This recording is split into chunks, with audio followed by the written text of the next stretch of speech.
Hello, this is Memphis Communiversity. Today we are going to be practicing an AP calculus question. This is going to be a table for response question. So what we've of course done is we created practice videos for every single for response question topic on the AP calculus exam. And we go from difficulty 1 through difficulty 10 for each topic, like table FRQs. Today we are going to be doing difficulty number 5, so we're sort of in the middle-ish level.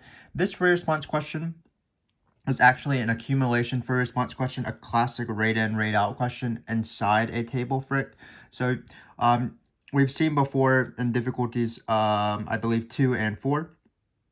And same thing with difficulty 6, the next video in the series. We've seen particle motion inside a table for response question, which is more common. But here we have a accumulation, rate out FRQ. So it should be pretty good. Of course, accumulation FRQs usually appear by themselves. So if you want, you can check out those videos. We have videos 1 through 10, difficulty 1 through 10 for those videos as well for accumulation FRQs. So check those out if that will be useful, because both table FRQs and accumulation FRQs usually appear on both the AB and the BC exam. So here we have a accumulation FRQ. So we have our rate in. It's going to be this function right here in gallons per minute. So I of t is rate in. Then rate out is given in this table, which is why this is a table for response question.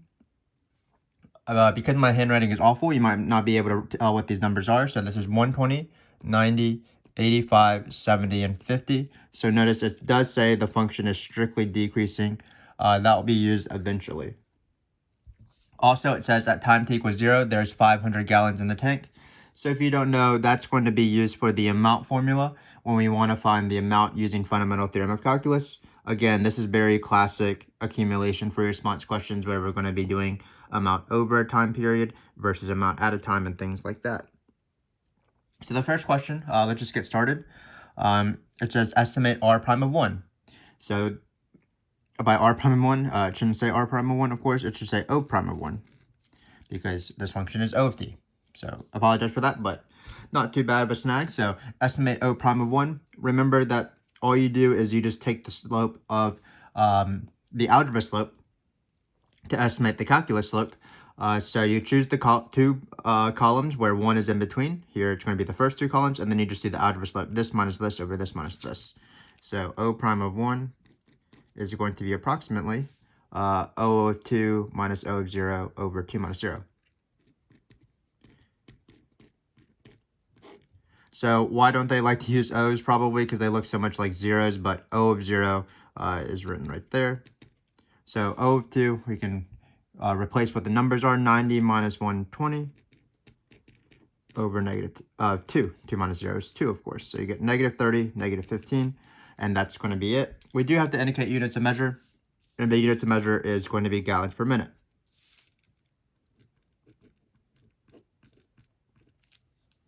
And that is the question. So remember that when we want to estimate the derivative, we're just going to use algebra slope to do calculus slope. This would be the same thing. There's a lot of questions where you do algebra slope instead of calculus slope. One of them would be, for example, the average rate of change of O of t. That would be algebra slope of O of t. Also, if we were doing an MVT, IVT question, where it's MVT, well, the phrase of MVT is basically this: calculus slope equals algebra slope somewhere in the interval. So you would be doing algebra slope as well. So while you, of course, do derivatives and calculus slope more often on the AP calculus exam, algebra slope does appear, including these small questions. So now we're going to do a right Riemann sum. So that's one of the easier sums. We are first going to answer the question, then we'll determine if it's an overestimate or underestimate. So if you don't know, Riemann sums are an approximation of an integral. They are finding, instead of the area under the curve, you find these rectangles that sort of approximate the area under the curve, the area of those rectangles. So whenever I want to approximate a right Riemann sum, I always want to write an integral, because Riemann sums approximate integrals. So it's going to be the first 10 hours. So it's going to be 0 to 10. And then this is the accumulation for response question. This is the formula, total amount of water that leaked. That's going to be the integral of the rate that it leaks. So in this case, it's going to be O of t here. So we're going to write O of t. So if you haven't seen our videos, again, we would highly encourage you to watch those videos on accumulation for response questions. But this is the amount over a time period. versus amount at a time, that's going to be the next question. Amount over a time period is this integral right here. We don't add the initial because all we're trying to do is we're trying to find the accumulation or the net change of the amount of water that is leaking, not coming in. So we're just writing the integral of O of t. Basically, when you're doing the interval of 0 t and you're finding the water that leaked during this time, the initial amount doesn't matter. It doesn't matter how much water you started off with because we care about sort of the change between t equals 0 and 10. And because we're dealing with leaked, we are not going to be using the rate in function at all. We're only using the rate out. So this is the integral that we are going to approximate. Again, this is a right Riemann sum. So hopefully you know Riemann sums by now as you watch difficulty number 5. But if you don't, it's always the difference in the t row or the x row. So in this case, it's 2 minus 0. It will be 5 minus 2, 6 minus 5, 10 minus 6. Those are going to be your bases of your rectangle. Then for the heights of the rectangle, you choose either the left coordinate or the right coordinate or the midpoint or the trapezoidal, or meaning the average of these two. So in this case, because we are doing right, it says, we are going to be doing 2 minus 0, so that's 2. That'll be the base of the rectangle again. And then it's going to be times the right y value. So in this case, it's 90. So it's going to be 2 times 90 plus. And then we're going to have 5 minus 2. That's 3 times 85 because we're choosing the right endpoint, the y value of the right endpoint on this pair of columns. So it's going to be 3 times 85. And then it's going to be, again, it's always the difference in the t's or the x's. So it's 6 minus 5, which is 1, times the right column again, 70. And then finally, it's going to be 4 times 50. But let's say we were doing left instead. Well, left would be 2 times 120, 3 times 90, 1 times 85, 4 times 70. Same bases, but different heights because you're choosing the left instead.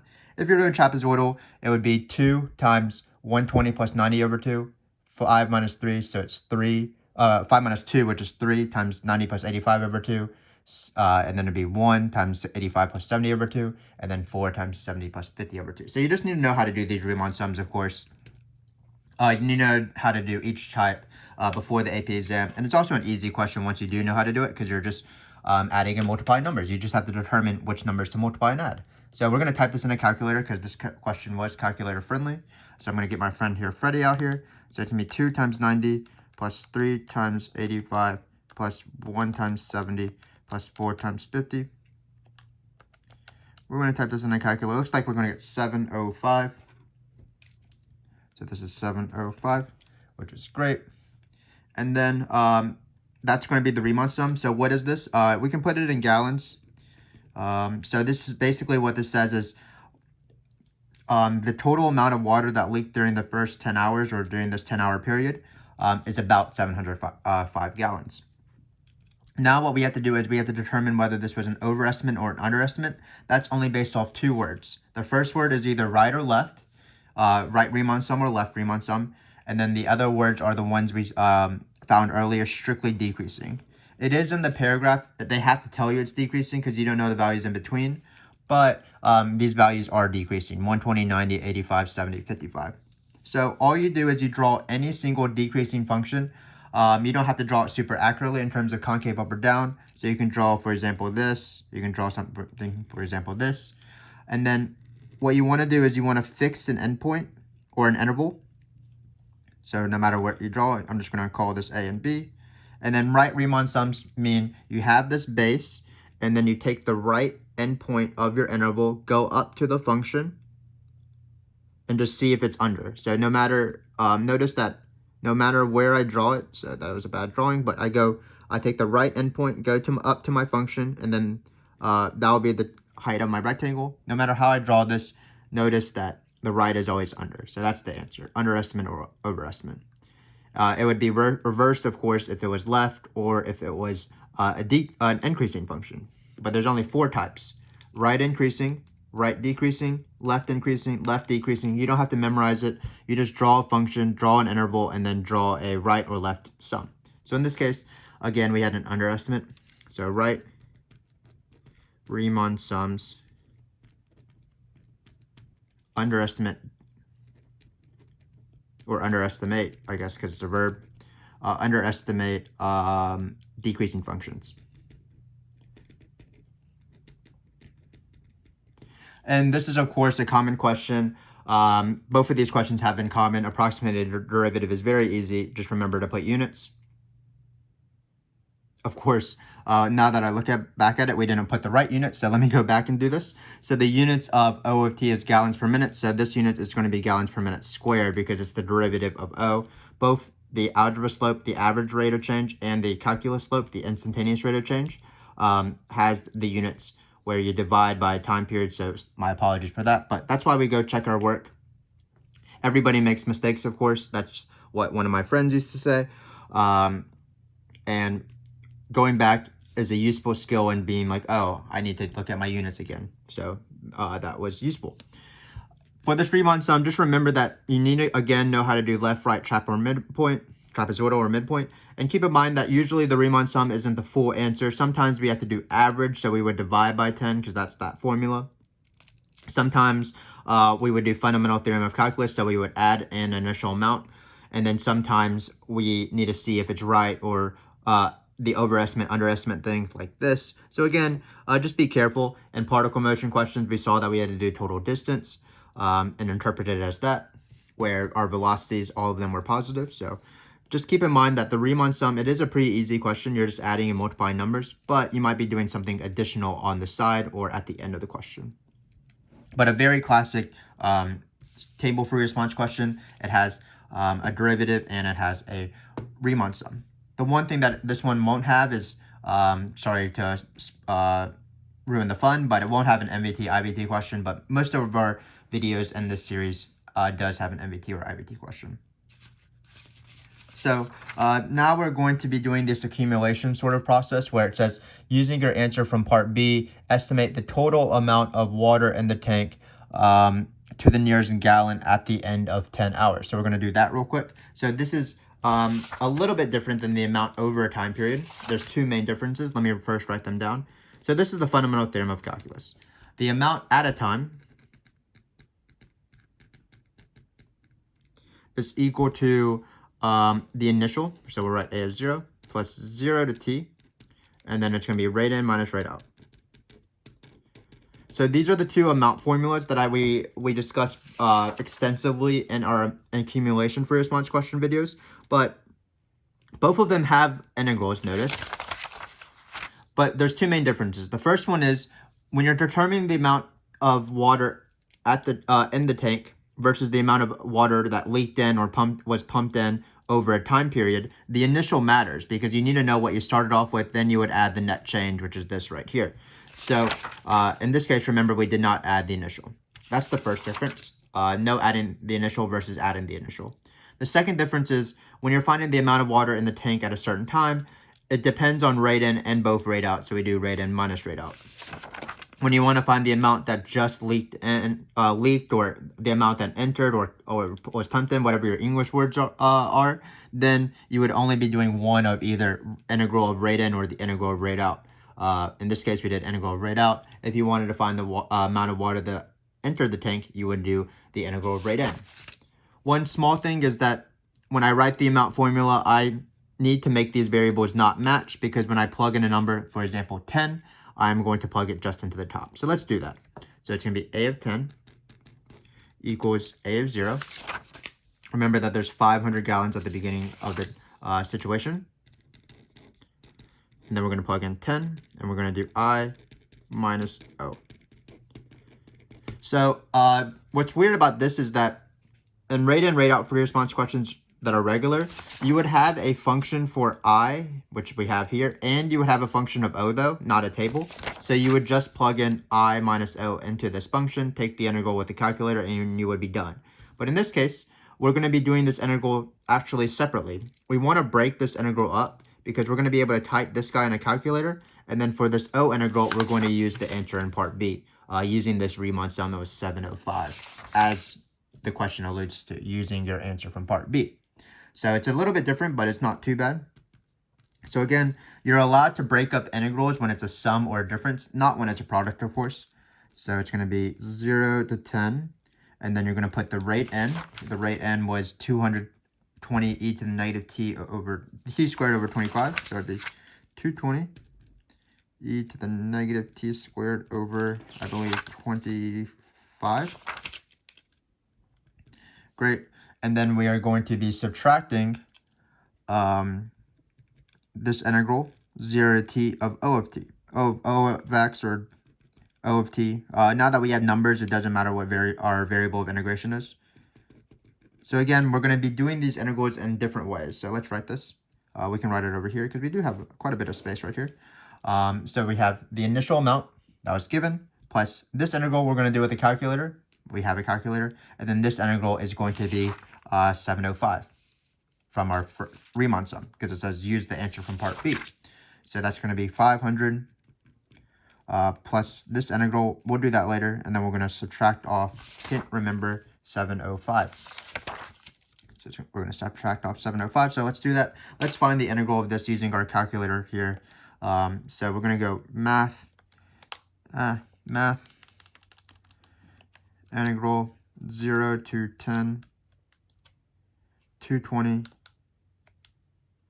e to the negative x squared divided by 25. So all of this has been in the exponent, which is fine. Again, we're just doing the integral of this because this is, if you're using the lingo of accumulation for response questions, just this integral right here would be the amount of water that came in from time 0 to 10, because we're integrating the rate n, sort of the opposite of the integral of rate out, so the net change or the accumulation. So we're going to hit enter. Not write this random x here. And we're going to get 970.289.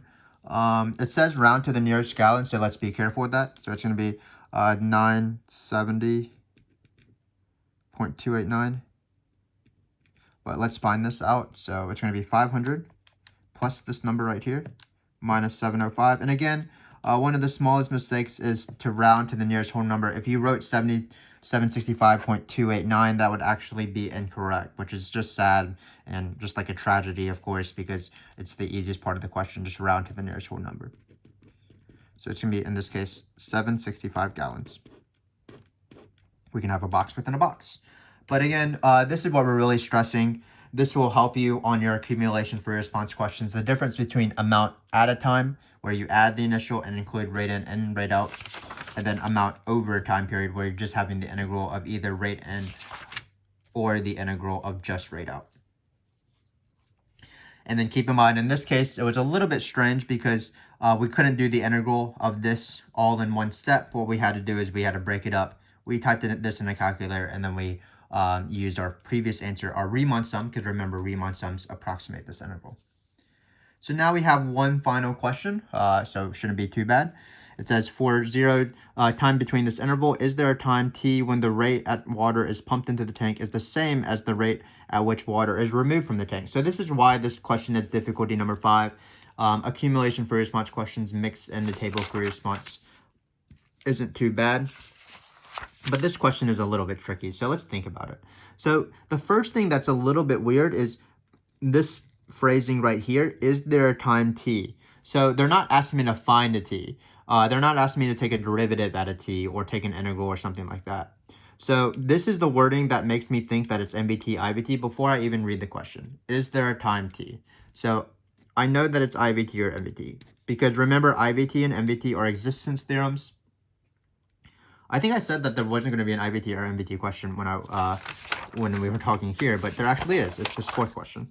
So for this IVT and MVT, you know that it's an existence theorem. All it shows is both of these theorems only show that a certain t exists. It doesn't actually find the t ever.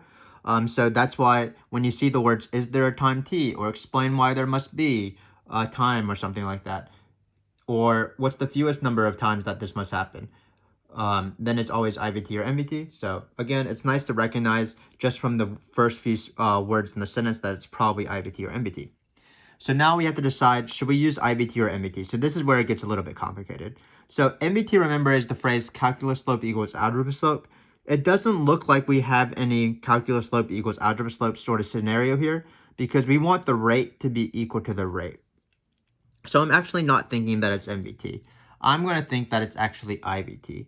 But unfortunately, IVT only works when you have a function equals a number, where this number is in between the y values of a and b. For example, in this case, it would be 0 and 10. So, but the way it works is that it's a function equals a number. IVT, the intermediate value theorem, says that somewhere in the interval, if the function is continuous, f of c will equal this number if the number is in between f of a and f of b. But in this case, we don't have this scenario. What we have is we have the rate at water is being pumped into the tank equals the rate. We don't have a function equals a number. We have a function equals another function. So let's write that down. So the rate n is going to be I of t minus equals, we want this to be equal to O of t somewhere in the interval from 0 to 10. So it doesn't seem like we can employ even IVT because IVT is a function equals a number. And here we have a function equals a function. But we can do one small math trick, and then once we do the small math trick, then it'll become a very common IVT question. And what we're going to do is we want to have a function equals a number. So we're going to do the small trick of bringing this O of t over by subtracting. So we're going to have I of t minus O of t. And notice that on this side, you're going to be a 0. So now we have the format of intermediate value theorem.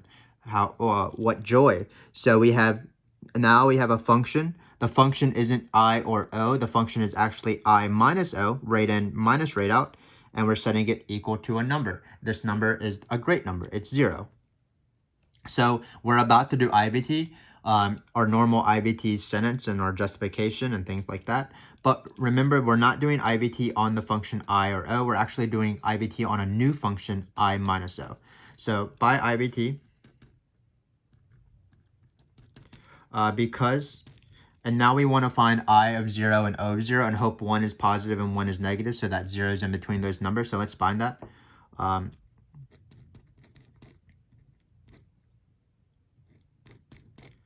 actually didn't check this workout, so hopefully this works out. So I of 0 is going to be, so when you plug in 0 here, you're going to e to the 0. And e to the 0 is 1. So you're going to get 220 minus 120. So that's pretty easy. 220 minus 120, which is equal to 100. Now for the moment of truth, did I actually write this question out right? Is this going to be less than 100? So again, we need to find these values. And in order to find these values, for I, we're plugging into the function. And for O, we're using the table, just like before. So for I of t minus O of t, we're going to do, O of t is 50. And then we just need to find I of t. I believe that this number will be bigger than 50 probably. So it's 220 times, we're plugging in 10 into this function. So it's going to be e to the negative. When we plug in 10, it'll be 10 squared, which is 100, divided by 4. So it's just negative 4.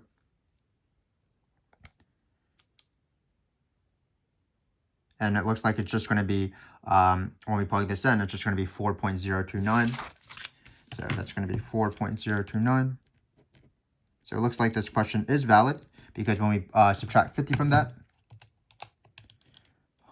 we get negative 45.971. It doesn't really matter as long as it's negative. Again, all we're doing is IVT. So we have these two things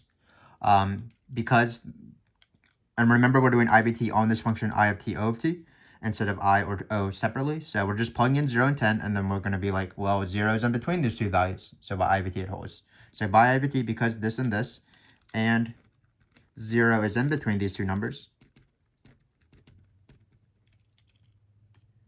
100, and it doesn't matter that the right one is smaller as long as 0 is in between these two numbers. One of them was positive, one of them was negative. Then, and then that was actually the justification, and we're just going to conclude like normal. So what we're going to say is there is a time where the rates are the same.